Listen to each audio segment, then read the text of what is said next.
Okay, what we're going to do now is we're going to attach a trigger pin and the pouch string that attaches the pouch to the throwing arm. The trigger pin is made by taking a piece of paper clip and trying to get it as straight as you can. And the way you get it straight is with some lineman pliers, and you're just going to have to work it a little bit. It doesn't have to be perfectly straight, but the straighter the better. It's more likely to stay on the throwing arm. So it should be about 3 inches long. Okay, I've already measured about 2 3/4 to 3 inches long. And you cut it like this. And then you're going to fasten this onto the bottom of the throwing arm right by the trigger pin. So it's not up here where the counterweight holder is. It's down here. The way you attach the trigger pin is you turn this thing around. You take a hot glue gun and you run a bead of glue along the bottom of the throwing arm.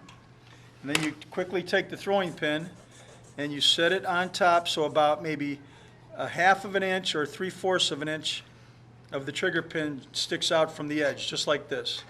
Okay? If it's too much, it's not a problem because we can always trim it with the cutting edge on the lineman pliers. But if it's too short, you're going to have to take it off and redo it. Now, once you've done that, that's not going to stay on. In order to make it stay on permanently, you're going to have to get some string or some twine. And we're going to get a long piece, probably about 2 or 3 feet. 3 feet's better. You cut it, and you take this, and this will put it on there permanently. You wrap this twine around the bottom of the paper clip. Wrap it around like this, and this will hold it in place.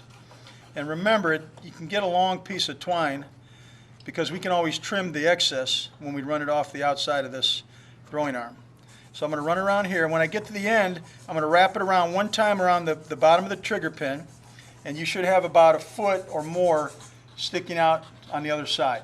Now the last thing you have to do to hold that in place is you take a glue gun and you can run a light bead of glue along the bottom to hold it in place, not a lot, and then you come over here and run a light bead of glue along the top. And this will keep that string from unraveling. And then after this, you're ready to attach the pouch, and then that will be the end of the trebuchet. And then the last step would just be to show you some tips on how to correctly launch a projectile. That's it.